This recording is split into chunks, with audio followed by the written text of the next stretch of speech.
Maxence, 14 ans, connaît des crises de tremblement qui peuvent durer plusieurs minutes. Yuen, 9 ans, ressent des sursauts, des difficultés d'apprentissage et de mémorisation. Tous deux souffrent d'épilepsie, une maladie aux multiples visages qui nécessite une prise en charge sur mesure. Yuen et Maxence font partie des 76 élèves d'une école qui n'accueille que des élèves épileptiques. Éducateurs, infirmières et neurologues tentent de trouver un traitement pour chaque cas et ils aident ces jeunes à mieux vivre avec la maladie. Juliette Desormes. Allez, je veux pas entendre les balles, venez. Dans cette école, les enfants ont pris l'habitude de ne pas paniquer. Hugo, 11 ans, a fait une chute suite à une crise d'épilepsie.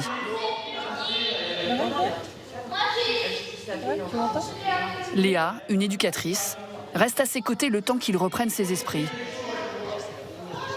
Doucement, doucement.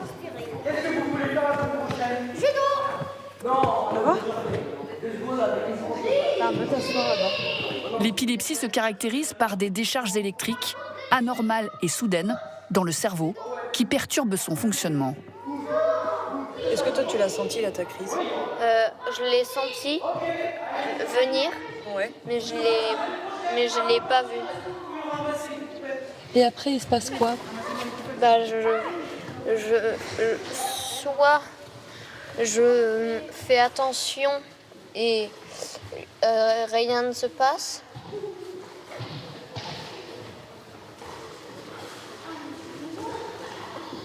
Ça va Hugo?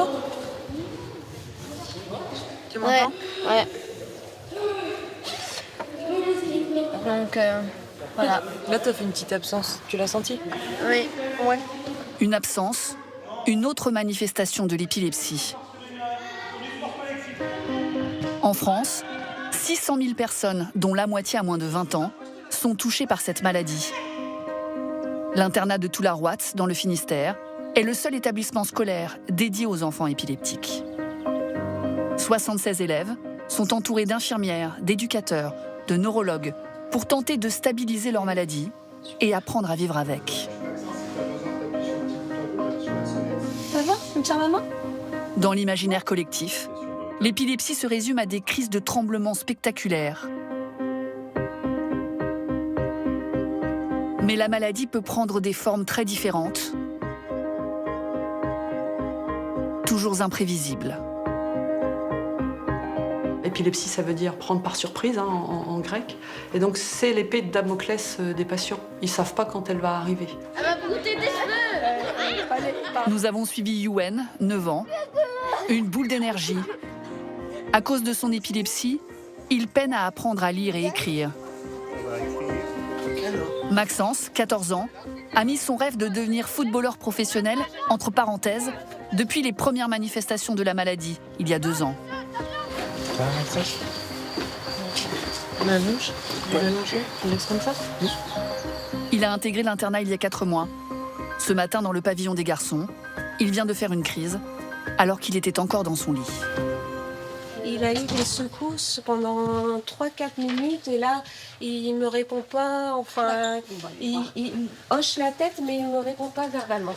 Catherine, l'éducatrice, a appelé à la rescousse Maëlle, l'infirmière du matin. Salut, ça va? Bah, tu réponds. En fait, tu voulais faire grâce, ouais. Ça va? Tu me tiens la main? Ouais. Quelques minutes plus tard, Maxence parvient à se lever. Eh ben, j'ai fait une crise, mais je me rappelle plus. Et là, tu te sens comment? Fatigué. Repose-toi bien, Maxence. Est-ce que tu vas à l'infirmerie ou tu te sens d'aller à l'école? Ce serait peut-être bien d'aller... Moi, je pense que là, ça va. Donc, tu peux aller à l'école. Tu essayes et si jamais ça va pas, tu retournes à l'infirmerie? Ouais, ok, d'accord. Pendant ces crises, Maxence perd connaissance et pourrait se blesser en tombant. Pour éviter un traumatisme crânien, tout ici est adapté. Il porte une casquette coquée. Et du coup, la baignoire, ça fait un peu comme ça pour que ce soit assis. Les autres élèves disposent de cabines de douche, lui d'une baignoire où il peut s'asseoir. Et les pieds de son lit ont été retirés.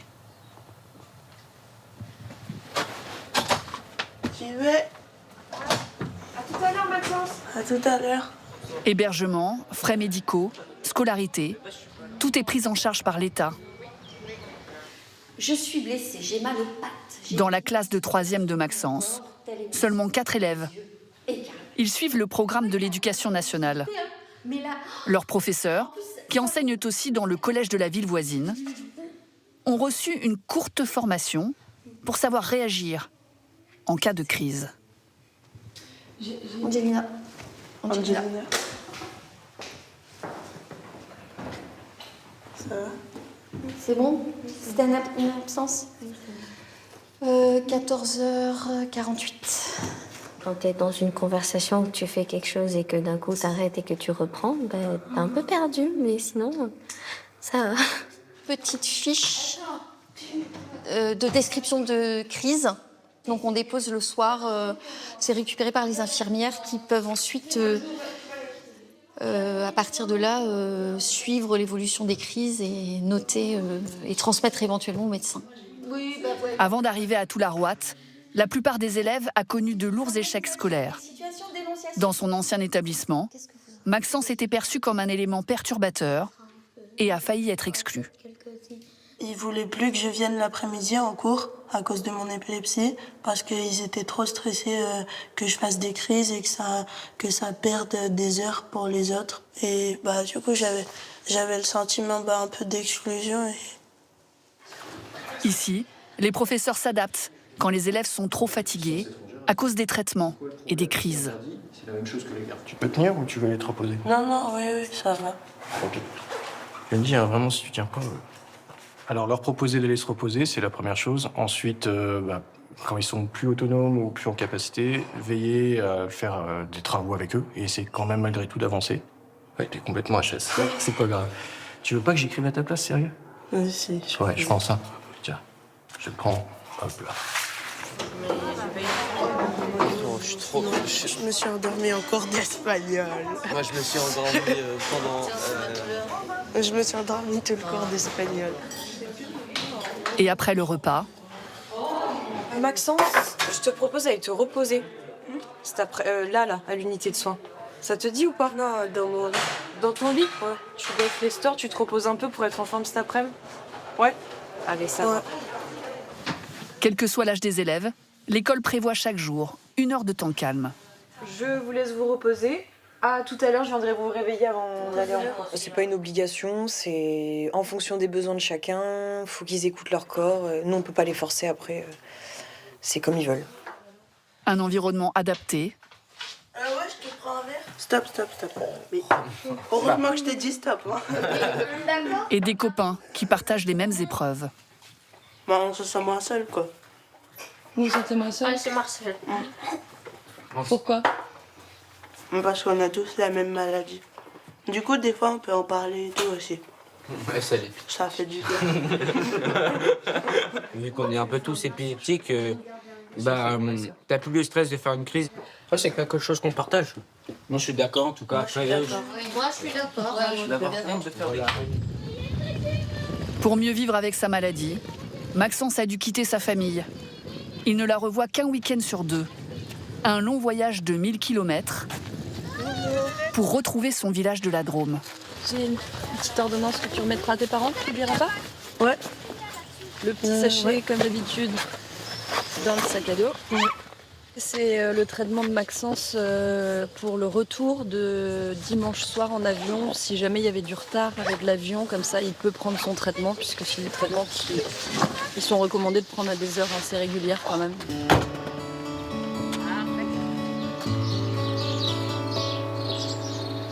Maxence vit dans une famille soudée avec une grande et une petite sœur. Son père est menuisier ébéniste. Sa mère aide maternelle.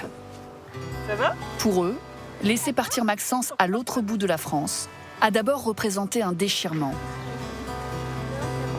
La semaine dernière, le week-end dernier, c'était l'anniversaire de Clémentine et il n'était pas là, donc c'était un peu triste, mais on sent tellement qu'il est mieux et qu'il va bien que l'éloignement, on le supporte quoi. Les premières crises sont apparues alors que Maxence avait 12 ans. Très vite, elles s'intensifient, au point que les pompiers doivent intervenir plusieurs fois par semaine au collège. Par méconnaissance de la maladie, certains enseignants sous-entendent que Maxence fait semblant. Les pompiers sont arrivés et sa professeure où il faisait cours en fait, allait à l'encontre du diagnostic médical en fait. Il disait aux pompiers qu'il était conscient, il savait exactement. Je suis désolé. Et en fait, c'était aberrant quoi d'entendre des choses pareilles. Parce qu'elle insinuait que Maxence est... Il faisait exprès, ouais. Qu'il était conscient de ce qu'il faisait, qu'il faisait exprès. Ça te rendait triste, ça te rendait frustré, ça te rendait en colère. Triste un peu. Du coup, je sortais de cours tout le temps et les profs.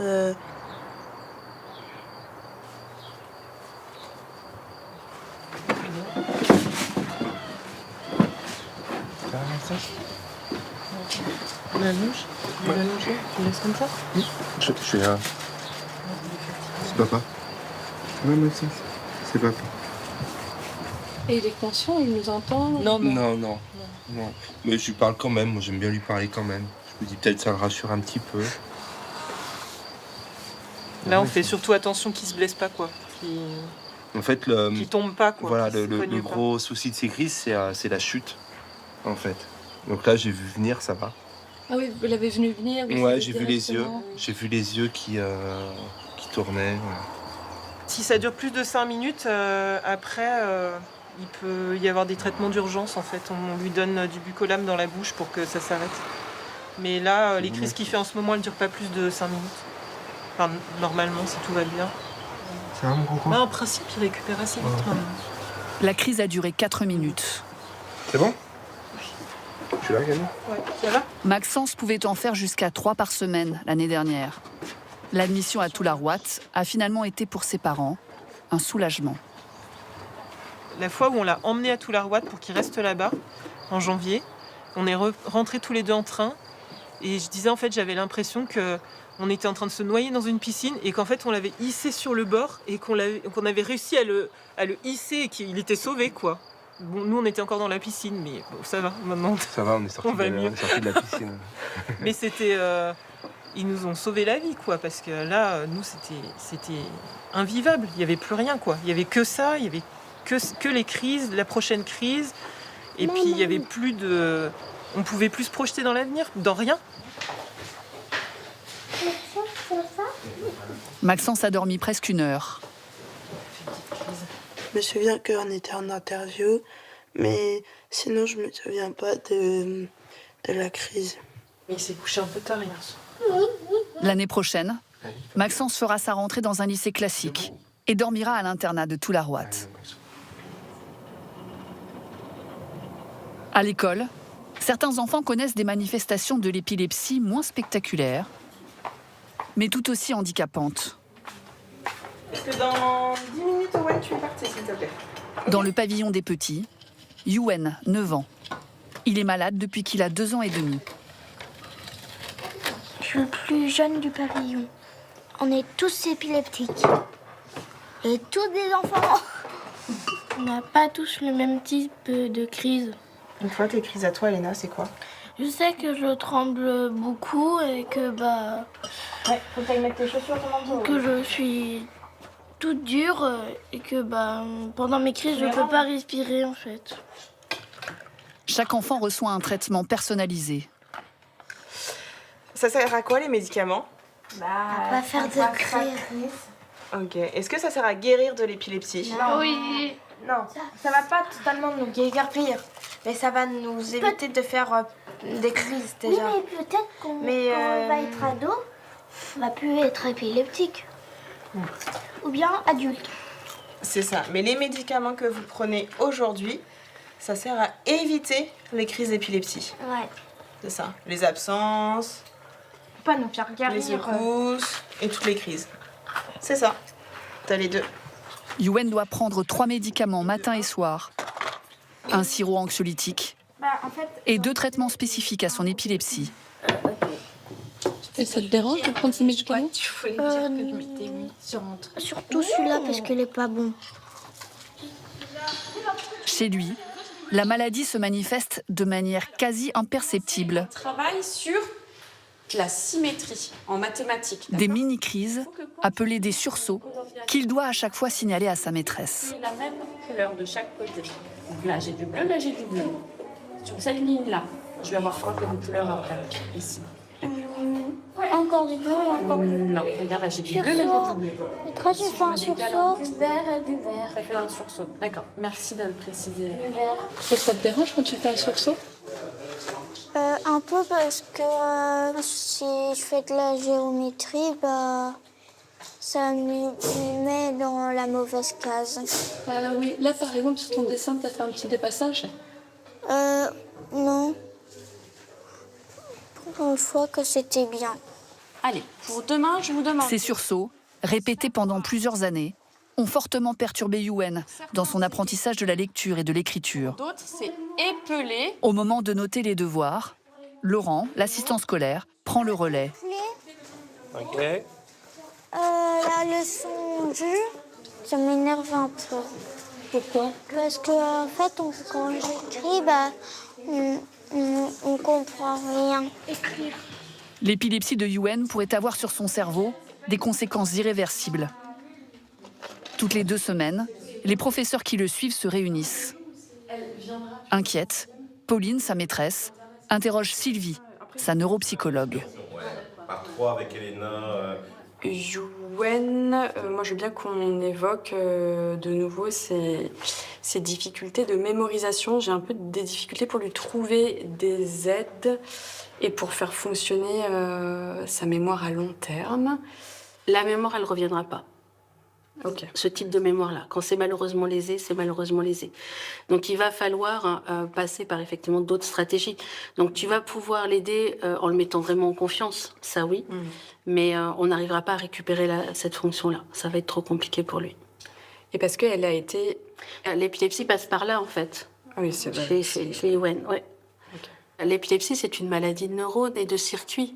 Donc, il y a le circuit de la mémoire, il y a le circuit du langage pour aller vite, même s'ils sont entremêlés. Il y a le circuit moteur, il y a des circuits, en fait, pour toutes nos fonctions. Et l'épilepsie de Yuen, en fait, elle passe par le circuit de la mémoire. Et du coup, tant qu'il fera des crises et tant que ce circuit s'est construit, entre guillemets, de façon différente de ce qu'il aurait dû se construire, puisque l'épilepsie est là, forcément, ça passe un petit peu moins bien.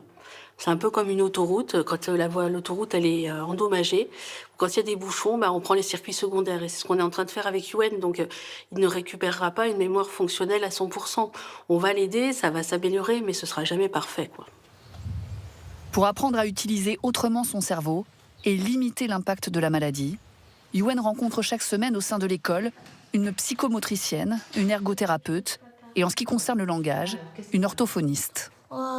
Rouge, super. 2 verts, 3 bleus et 4 brunes. Est-ce que tu sais, c'est quoi le rôle de Sophie? M'apprendre à lire. Apprendre à lire, c'est beaucoup la maîtresse qui fait ça quand même, Yuen. Ouais. Hein, je t'apprends pas à lire, moi. De jouer. Ouais, de faire plein de jeux pour parler, entraîner sa mémoire. Moi, j'aide pour que ce soit un peu plus rapide. Il y en a? Il y en a. Pendant longtemps, personne n'a fait le lien entre l'épilepsie et les troubles d'apprentissage de Yuen. Sa famille habite à 70 km de Tularoat.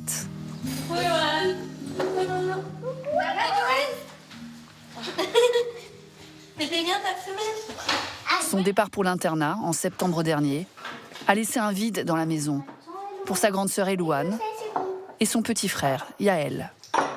Il t'a manqué? Oui. Oui. Il n'est plus dans la même école. Du coup, on peut plus jouer ensemble On peut pas jouer ensemble dans la cour. Yaël, il te manque quand tu pars pendant la semaine à Tula? Oui, il me manque. Toute ma famille me manque. Même Rocky? Oui, surtout. Surtout Rocky, c'est ça que t'as dit. Plus le chat que nous, j'ai l'impression. Oh Dès les premières années de Yuen, sa maman, Morgane, aide-soignante, sent que les choses ne vont pas. Elle multiplie alors les rendez-vous avec des spécialistes. On m'a dit que c'était peut-être un problème d'autisme ou un problème psychologique. Donc il a vu une psychologue qui n'a rien décelé et qui m'a demandé qu'est-ce que je faisais là avec lui quand même. C'est finalement une neuropsychologue qui va poser le diagnostic à 5 ans et demi. Mais Morgane n'avait pas anticipé tous les troubles associés. Quand on nous dit qu'il est épileptique, voilà, on a un mot et puis on se dit, bon, voilà, maintenant c'est ce qu'il a, un traitement, puis c'est bon, c'est fini, quoi. On oublie. Et ça se passe pas comme ça. C'est que, de par son épilepsie, il a beaucoup de mal à se concentrer. Il se fatigue très vite. Il a une très grosse dyslexie, il a une mémoire à court terme, problème de motricité. Et il faut faire des adaptations par rapport à ça et pas par rapport à l'épilepsie en fin de compte. À Toularouat, les médecins cherchent le traitement qui stabilisera l'épilepsie de Yuen. Ouais. Il en a déjà testé 2 en 6 mois pour évaluer le plus précisément possible l'efficacité d'un nouveau médicament. Est-ce que ça va comme ça? Ouais. L'équipe médicale réalise un électroencéphalogramme. On met du gel sous les électrodes qui vont permettre la connexion avec l'ordinateur pour pouvoir avoir l'activité électrique sur le tracé. Le neurologue de Yuen, Jérémy, supervise l'examen. Bonjour Yuen. Tu vas commencer par souffler, hein, un peu, tu te souviens, pendant 3 minutes. On y va? Il va saturer son cerveau en oxygène, pour dire les choses un petit peu simplement, et ça crée une forme d'excitabilité cérébrale, et ça peut faire apparaître des anomalies.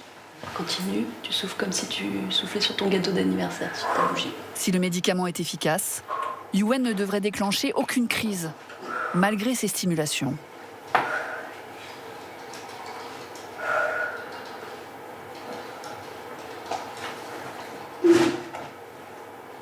Yuen? Ça va? Ça va, Yuen?